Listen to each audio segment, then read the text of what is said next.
আমরা দেখতে পেলাম নরসিংদীতে যে ধর্ষণের কাণ্ড ঘটলো সেখানে বিএনপির কর্মী বাহিনী জড়িত।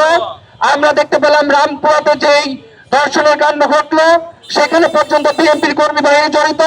ইভেন ঢাকা বিশ্ববিদ্যালয়ের মতো জায়গায় এই যে রাজু ভাস্কর্যে দাঁড়িয়ে আমরা প্রতিবাদ জানাচ্ছি, সেটা পার্শ্ববর্তী পিএসসিতে নারী হেনস্থা হয়, নারীদেরকে পিটানো হয়, সেখানে আমরা দেখলাম এই সরকারি দলের ছাত্র দল জড়িত। এটা জাতি হিসেবে লজ্জার। ধিক্কার জানাই।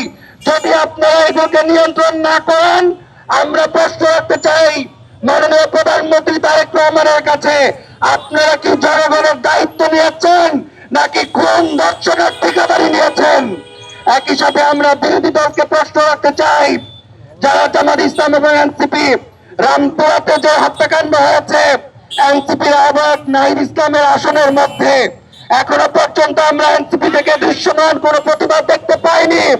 আমরা বৃহত্তর যে বিরোধী রাজনৈতিক দল জামাত জোট, সেই জামাত জোটকে এখনো পর্যন্ত এই ধর্ষণ রোধে কোন দৃশ্যমান প্রতিবাদ দেখতে পাইনি। এইভাবে একটি দেশ চলতে পারে না।